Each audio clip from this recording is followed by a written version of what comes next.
The Waldensians stand as one of the most faithful groups of people throughout history in Europe, faithful to the Word of God and faithful amidst much trial.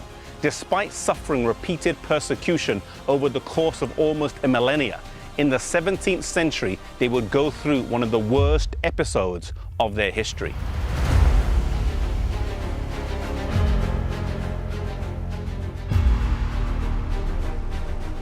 In January of 1655, the Duke of Savoy gave the Waldensians in the lower valleys a choice: either attend Mass or leave the valleys. Rather than compromise, some 2,000 believers journeyed across snowy rivers and hills in the dead of winter to be welcomed by their fellow believers in the upper valleys. But this was merely the calm before the storm.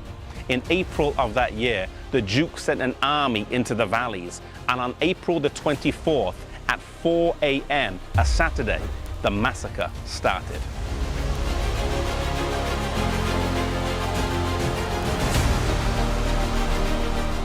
Not content with simply killing them, the soldiers and monks who accompanied them invented barbaric tortures.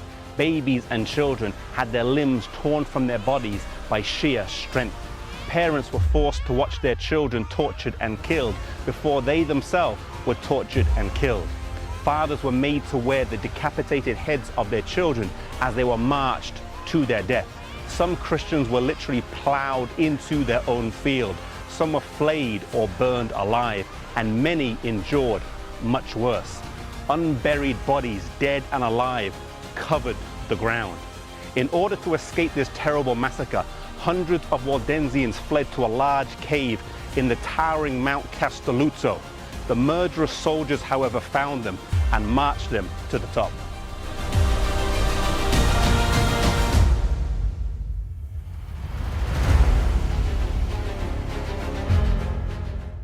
They came to this spot right here and were hurled over the edge to their death on the rocks below. I believe that on the resurrection morning, many faithful believers will rise to glory from the bottom of this mountain and in this valley.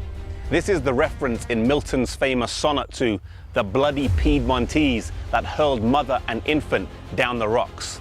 Survivors of the massacre were few, but they rallied together and wrote to Christians throughout Europe for help. Their letters included the heart-rending words, "Our tears are no longer of water, they are of blood. They do not merely obscure our sight, but choke our very heart." When Oliver Cromwell, Lord Protector of England, heard of the massacre, he called for a national day of fasting and collected money to send to meet the physical needs of the Waldensians.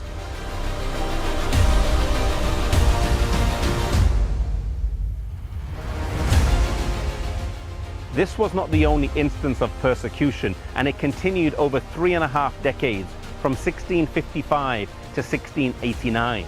During that time, more than half were driven from the valleys. Yet in 1689, Henry Arnauld from Noyon, Switzerland, led a force of 800 warriors back to the border.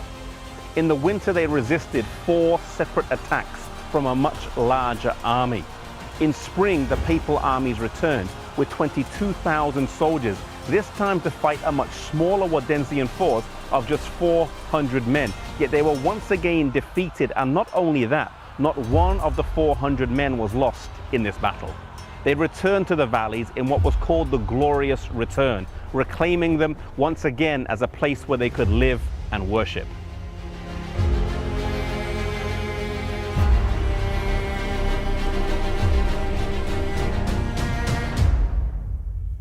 The Waldensians had a faith that reminds me of Job.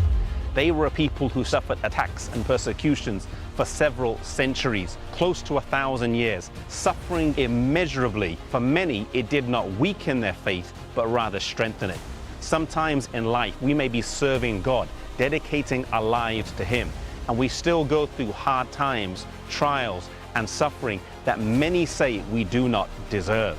May we have a faith like Job, who said, "Though He slay me, yet will I trust Him." Whatever we go through in life, may we stay hold of God, trusting that He has our best interests at heart.